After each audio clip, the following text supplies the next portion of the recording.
big key in the wars to come was Storm's End. They will stand with us, Princess Rhaenys said to the Black Council. She was herself half a Baratheon on her mother's side, and the late Lord Bourmond had always been one of her staunchest friends. Prince Daemon had good reason to hope that the Maid of the Vale might bring the Eyrie to their side as well. Aegon would surely seek the support of Pike, he judged. Only with the support of the Iron Islands could Aegon hope to surpass the strength of House Velaryon at sea. But the Iron Men were notably fickle, and Dalton Greyjoy loved blood and battle. He might easily be persuaded to support the princess. The North was too remote to be much of importance in the fight, the council judged. By the time the Starks gathered their bannermen and marched all the way down south, the war might well be over, which left only the Riverlords, a notoriously quarrelsome lot to rule over, in name at least, by House Targaryen. We have friends in the Riverlands, the prince said. Not all of them dare show their colours yet. We need a place where they can gather, a toehold on the mainland, large enough to house a sizable host, and strong enough to hold against whatever forces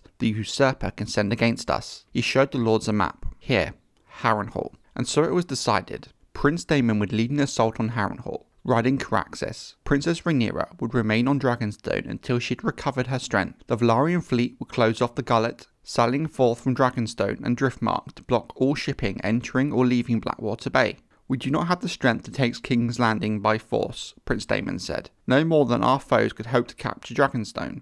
But Aegon is Green Boy, and Green Boys are easily provoked. Mayhaps we can goad him into a rash attack. The Sea Snake would command the fleet, whilst Princess Rhaenys flew overhead to keep their foes from attacking their ships with dragons. Meanwhile, ravens would go forth to Riverrun, the Eyrie and Pike, as well as Storm's End, to gain their allegiances. Then spoke up the Queen's eldest son, Jacaerys. We should bear those messages, he said. Dragons will win the lords over quicker than ravens. His brother Lucerys agreed, insisting that he and Jace were men, or near enough to make no matter. Our uncle calls us Strongs, but when the lords see us on Dragonback, they will know that for a lie. Only Targaryens ride dragon.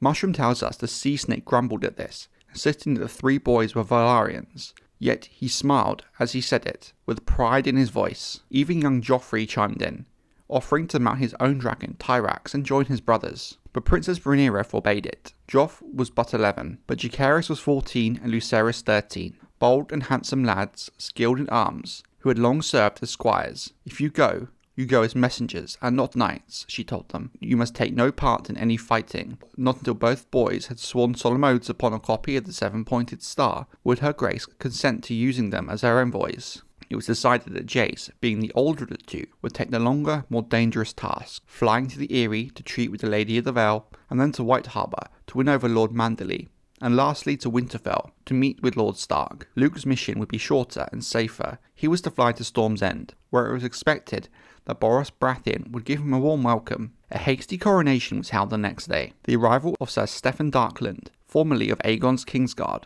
was an occasion of much joy on Dragonstone, especially when it was learned that he and his fellow loyalists had brought them the stolen crown of King Jaehaerys the Conciliator. 300 sets of eyes looked on as Prince Daemon placed the old king's crown on the head of his wife, proclaiming her Rhaenyra of House Targaryen, first of her name, Queen of the Andals, the Rhoynar, and the First Men. The prince claimed for himself the style of Protector of the Realm, and Rhaenyra named her eldest son Jacaerys, the Prince of Dragonstone, and heir to the Iron Throne. Her first act as queen was to declare Sir Otto Hightower and Queen Alicent as rebels. As for my half-brothers and my sweet sister Helena, she announced, they have been led astray by the council of evil men. Let them come to Dragonstone, bend the knee and ask for my forgiveness, and I shall gladly spare their lives and take them back into my heart, for they are of my own blood, and no man or woman is accursed as a kinslayer. Word of Rhaenyra's coronation reached the Red Keep the next day, to the great displeasure of Aegon II. My half-sister and my uncle are guilty of high treason, the young king declared. I want them attainted.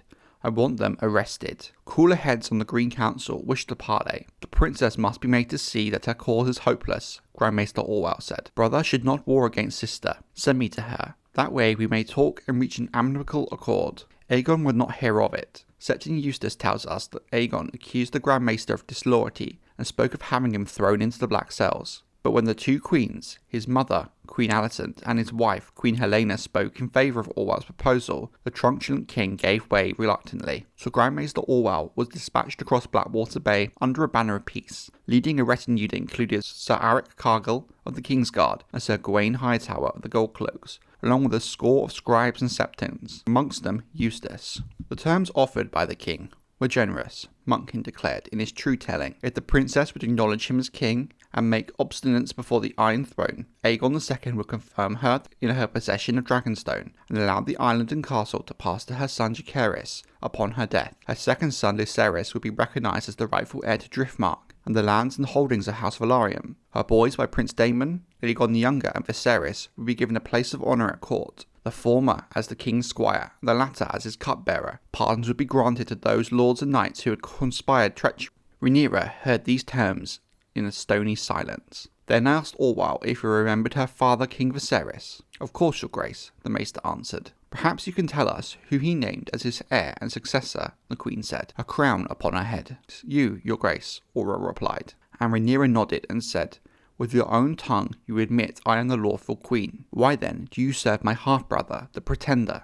Monkkin tells us that Orwell gave a long and erudite reply, citing Andor law and the Great Council of 101. Martian claims he stammered and voided his bladder. Whichever is true, his answer did not satisfy Rhaenyra.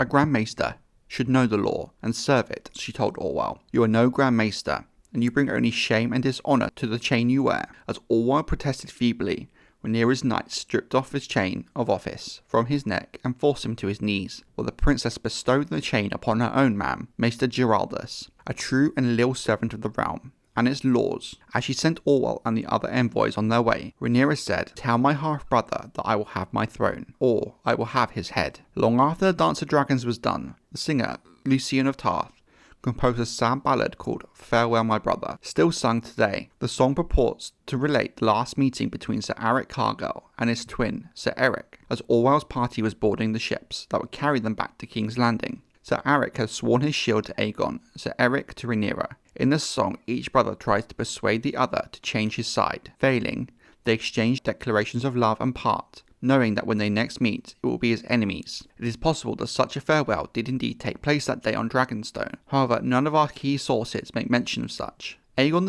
II was 22, quick to anger and slow to forgive. His half-sister's refusal to accept his rule enraged him. I offer her an honourable peace, and the whore spat in my face, he declared. What happens next is on our own head.